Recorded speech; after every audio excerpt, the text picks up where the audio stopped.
తాకట్లో ఉన్న మీ బంగారాన్ని విడిపించి ఆ రోజు ఆన్లైన్ రేటుకి కొంటాం. Sharma gold company. నమస్కారం, వెల్కమ్ టు సుమన్ టీవీ. నేను గీతాంజలి. శ్రీమాత్రే నమః. ప్రస్తుతం నేను శ్రీ శ్రీ శ్రీ ఆనంద శివకామేశ్వరి సన్నిధానంలో ఉన్నానండి. ఎంతో విశాలమైన, ప్రత్యేకించి ప్రశాంతమైనటువంటి ఆశ్రమం అని చెప్పాలి.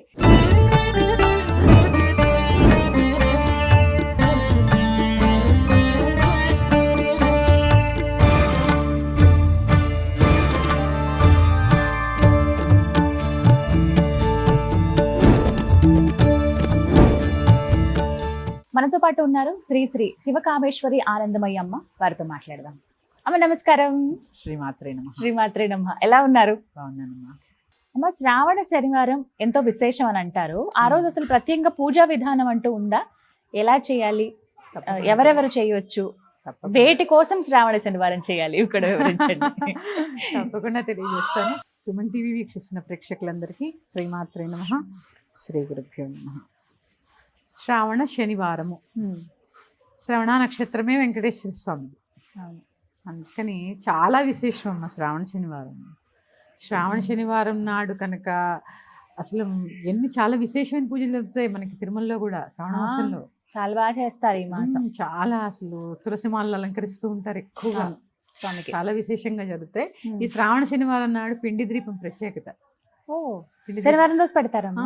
ఈ శనివార వ్రతాలు కూడా ఈ శ్రావణ మాసంలో మొదలు పెడుతూ ఉంటారు చాలా మంది. 7 శనివారాలు. ఈ మధ్య బాగా ఫేమస్ అని చెప్పుకోవాలి. అందరూ ఆచరిస్తున్నారు. సంతోషమే. సంతోషము, ఫలితం కూడా అలాగే ఉంటుందమ్మా. ఎందుకంటే బాగా కావాల్సిన ధనమే కదమ్మా ఇవాళ రేపు. డబ్బు లేకపోతే గౌరవం లేదు, డబ్బు లేకపోతే ఆహారం కూడా లేదు.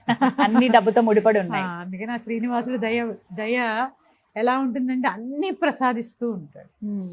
ఇక శ్రావణ శనివారం, శ్రవణ నక్షత్రం సందర్భంగా శ్రవణ నక్షత్రంలో ప్రత్యేక పూజలు కూడా జరుగుతూ ఉంటాయి కదా. ఈ మాసం అంతా ఆయనదేగా. అంతే, ఆయన పేరు, ఆయన నక్షత్రం కాబట్టి. ఆ నక్షత్రం కాబట్టి శ్రీనివాసుడి యొక్క అర్చన. అలాగే ఆ రోజు పానకము, వడపప్పు నివేదన. ఇప్పుడు మీకు ఈ మధ్య ఫేమస్ అయింది కదా ఇలాచి లవంగమాల. అవునమ్మా, లవంగాలు గుచ్చి యాలకల మాల అది కూడా సమర్పించవచ్చు స్వామికి. ఆయనకి సుగంధ ద్రవ్యాలంటే ప్రీతమ్మా, ఆయనకి ఎంత. ఎందుకంటే అలంకార ప్రియ విష్ణు, అభిషేక ప్రియ శివ. ఎంత అలంకారం చేస్తే ఆయనకి అంత ఇష్టం. ఎందుకంటే ఆయన అలా రకరకాల ఆభరణాల్లో, రకరకాల వస్త్రాల్లో చూసుకోవడం ఆయనకి ఇష్టం. అందుకని ఆ రోజు మాత్రం ఎంత కావాలంటే అంత అలంకరణ చేసుకోవచ్చు విష్ణువుకి. చాలా మంది ఇళ్లలో వెంకటేశ్వర స్వామి విగ్రహాలు, చిన్న వస్త్రాలు దొరుకుతున్నాయి ఇప్పుడు, చక్కగా చేసుకుంటున్నారు. ఈ రోజు ప్రత్యేకంగా శనివారం నాడు పొంగలి నివేదన చేయాలి. పొంగలి, కట్టు పొంగలి, అలాగే పానకము, వడపప్పు. స్వామివారికి అర్చన. ఇంకా శ్రీనివాస అర్చన అందరికీ, ఎందుకంటే ఎక్కువగా అర్చన జరుగుతోంది కదా. కలియుగ దైవం కదా ఆయన, మనకు ప్రత్యేకంగా చెప్పక్కర్లేదు. గోవిందనామాలు వస్తాయి అందరికి. సుప్రభాతం పొద్దున్నే. ఎందుకంటే ఏదైనా చూడండి అమ్మా, సూర్యోదయ పూర్వమే అన్నీ అయిపోవాలి, ముందే చేసుకోవాలి. ఆయన మరి 8, 9 అభిషేకం అదేంటి, సుప్రభాతం పెడితే అలాగా మన టైం పెట్టుకోవాలి కదా. అసలు గుమ్మంలో ముగ్గు ఎందుకు వేస్తారమ్మా? సూర్యకిరణాలు దాని మీద పడాలి. ఎందుకంటే ప్రతి ముగ్గు ఒక యంత్రం. దుష్ట శక్తుల్ని లోపలికి రాకుండా కాపాడేటువంటి యంత్రాలు కదా ముగ్గులన్నీ. అందుకే అన్నిటికీ బార్డర్స్ గీస్తాం. బార్డర్స్ గీయకుండా ఏ ముగ్గు వేరు. అవును, ఎందుకంటే ఆ యంత్రం ఆ బార్డర్స్ మధ్యలో ఉంటుంది, ఏ దుష్ట శక్తిని లోపలికి రానియదు. ఆ ముగ్గు ఎలాగా సూర్యోదయ పూర్వమే వేసి ఆ కిరణాలు దాని మీద పడాలి. 12, 1 కూడా ముగ్గేస్తారు. ఇప్పుడు నేను చూస్తానమ్మా వస్తుంటే, ఒక ఆవిడ 12:30కి రోజు కడిగి ముగ్గేస్తూ ఉంటుంది. మరి ఈ రోజు అప్పుడు వేసే అలవాటో తెలియదు, ఆవిడకి అప్పుడే కుదురుతుందో తెలియదు. కొన్ని సాయంత్రం చేసుకున్నా ఏదో వేరు, అదొక మెల్ల, గుడిలో మెల్ల. 12:30కి ముడుచుకుని ముగ్గేసుకోవడం ఏంటి? పోలేండి అమ్మా, అది ఇంకా కొంచెం నయమే. ఇప్పుడు అసలు ముగ్గు వేయడానికి కూడా అవకాశం ఉండట్లేదు అపార్ట్మెంట్ కల్చర్ లో. మనం ముందే అమ్మా, మన ఇంటి ముందే అంతేనా, ఉన్నంతలో మానద్దు కదా, మన ధర్మాన్ని మనం వీడద్దు కదా.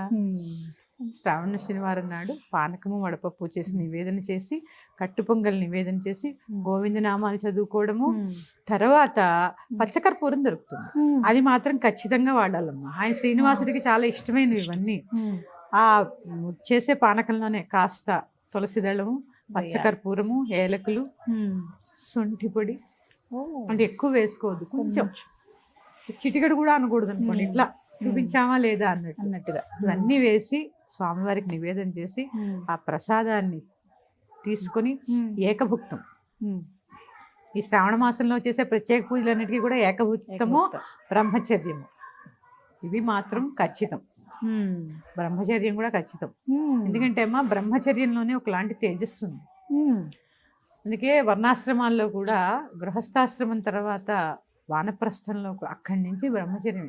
గృహస్థ ధర్మంలో కూడా మనకి మన పెద్దలు చెప్పినటువంటిది సంతానం పుట్టేంత వరకే భార్యాభర్తలు, తర్వాత స్నేహితుల్లా ఉండాలి. అవును, అంటే బ్రహ్మచర్యంలో అంతటి తేజస్సు ఉంటుంది. మన యుగ ధర్మాల్లో చాలా చాలా వస్తూ ఉంటాయి, కానీ కొంతవరకు మనం పాటించగలిగితే కొన్ని మాసాల్లో మాంసాహారం భుజించకుండా ఉండడము, సాత్వికమైన ఆహారం ఏం చేస్తుంది, సాత్వికమైన లక్షణాన్ని ఇస్తూ ఉంటుంది. నేను చెప్పాను, మన ఆహారమే మన మనస్సు, మన శరీరం నిర్ణయిస్తుంది. సాత్వికమైన ఆహారాన్ని భుజించడము, సాత్వికమైన పనులు చేయడము, ఇవన్నీ చేయండి. ఒకళ్ళనొకళ్ళు తిట్టుకోకండి. ఇన్ని పూజలు చేసి ఇన్ని రోజులు ఏ రోజుకి ఆ రోజు పూజ చేసుకుని బయటకు వచ్చి కొట్టుకోకండి. ఎందుకంటే మీకు పంచ పూజలు ఉంటాయి మనకి, అందులో నివేదనలో ఒకటి ఉంటుంది, అమృతత్వాత్మనే ఆ అమృత నైవేద్యం ఏంటి తెలుసా? శివవాసనం శివశక్తి సామరస్య స్వరూప ఆనంద అమృత నైవేద్యం కల్పయామి నమః. భార్యాభర్త ఏ ఇంట కలిసి ఉంటే ఆ ఇంట నివేదన జరిగినట్టే. కనీసం ప్రత్యేకమైన రోజుల్లో అంటారు, ఒకసారి ఒకళ్ళు ఎక్కువ, ఒకసారి అన్యోన్యంగా ఉండడం తర్వాత దేవుడు తుంసుంటా అంటే తుంసుంటా అనుకోకుండా కనీసం ప్రత్యేకమైన రోజుల్లో అయినా ఉండండి. ఇదే అసలైన అనుగ్రహం అమ్మా. ఇప్పుడు ఒకవేళ శనివారం అంటే సప్త శనివార వ్రతంలా కాకుండా శ్రావణ శనివారాలు చేసుకుంటాం అన్నప్పుడు పిండి దీపం ఇప్పుడు కూడా వెలిగించాలి. మర్చిపోయినమ్మా దాని గురించి చెప్పడం. పిండి దీపం తెలుసు కదా, బియ్యం పిండిని తీసుకుని ఒక జ్యోతిలాగా చేసుకుని అందులో ఏమేమి వేసి కలపాలి చెప్పండి. చాలా మందికి ఇది ఒక సందేహం. పిండిలో కొంచెం ఆవు నెయ్యి, కొద్దిగా బెల్లం కూడా వేస్తారు, చిటికెడు పసుపు కూడా వేస్తారమ్మా కొంతమంది. చిటికెడు పసుపు చిన్న చిన్నవి. కాకపోతే ఇప్పుడు పొడి పిండితో చేస్తే అదేమవుతుంది, ఇట్లా విరిగిపోయినట్టు అయిపోతుంది. కొద్దిగా గోధుమ పిండి కలిపామనుకోండి చక్కగా వస్తుంది. ప్రమదల్లాగా కూడా సూర్యుడికి చాలా ఇష్టమైనవి, సూర్యగ్రహానికి వాడేవి, కాంతి ఆయనగా. అందుకని కాస్త గోధుమ పిండి కలిపి ఎన్ని ఒత్తులు వేయాలి, 30 ఒత్తులు వేయాలా, 3 ఒత్తులు వేయాలా, 6 ఒత్తులు వేయాలా, సాధ్యం త్రివర్తి సంయుక్తం వహ్నినా యోజనం, 3 ఒత్తులే. ఎందుకు? సత్వరజస్తమోగుణములకి అతీతంగా నేను ఉంటాను, నాకు జ్ఞానం కావాలి, నాలో జ్యోతిని వెలిగించు అనే దీపం అడగడమే. అక్కడ జ్యోతి అక్కడికే కాదు ఇక్కడ వెలగాలనే రోజు. పైగా అగ్నిహోత్ర కార్యం, ప్రతి ఇంట హోమం చేసే వెసులుబాటు ఉండదు. అవును, అలా దీపారాధన అగ్నిహోత్ర కార్యం చక్కగా చేసుకోండి. 3 ఒత్తులు వేసి వెలిగించుకోండి. పువ్వొత్తు ఒకటి, ఎందుకంటే ప్రతి స్త్రీ పువ్వులా వెళ్ళిపోవాలనుకుంటుంది కాబట్టి 3 ఒత్తులు పొడుగు ఒత్తులు లేదా 3 పువ్వొత్తులు వేసి చక్కగా దీపారాధన చేసుకో. ఎన్ని వెలిగించాలమ్మా పిండి దీపాలు? ఒక్కటి వెలిగించండి అమ్మా. 3 ఒత్తులు వేస్తే ఒక్కటి చాలు. 2 వెలిగించారనుకోండి 2 ఒత్తులు వేస్తారు. ఇందులో కూడా ఒకటి ఉందమ్మా, జీవుడు దేవుడు ఒక్కటే అని అర్థం. ఒత్తుల్లో కూడా అంతే తప్ప 16 ఒత్తులు వేస్తా, 108 ఒత్తులు వేస్తా, 20 ఒత్తులు వేస్తా, ఇన్నొత్తులు వేస్తా, అన్నొత్తులు వేస్తా, ఏ ఒత్తి కాదు, వెప్ప నూనె వేస్తా, ఏ నూనెనా కాదు. ముందు కావాల్సింది నీ భక్తి శ్రద్ధ. ఏ పదార్థం తీసుకున్నా కలుషితమే. ఇప్పుడు నీ మనస్సు కలుషితం అవ్వకుండా ఉండడానికి ఈ పూజలని.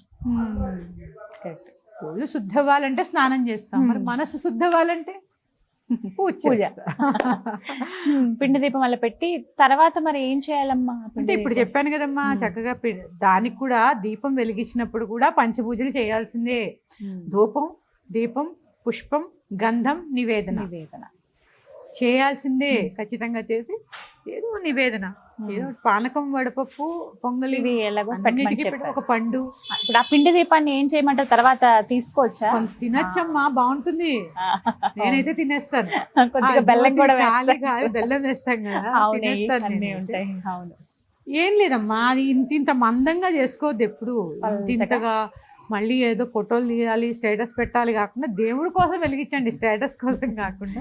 చిన్న చిన్నగా. దీపం పెట్టుకుంటే అది కాలి భలే ఉంటుంది, రుచి కూడా బాగుంటుంది. బాగుంటుంది. చక్కగా అది స్వీకరించవచ్చు శక్తి కొలది. శనివారం వెంకటేశ్వర స్వామికి ప్రీతి అయిన రోజు, శ్రవణ నక్షత్రంతో కూడి ఉన్న మాసం కాబట్టి చాలా ప్రీతి. ఆయనకు అలంకారం ప్రీతి. ఎంత బాగా మీరు అలంకరించుకోండి, ఆయనకే అలంకరణ చేయండి. మరి యొక్క అంశంతో మీ ముందుకు వస్తాను. శ్రీమాత్రే నమః. స్వస్తి. శ్రీమాత్రే నమః.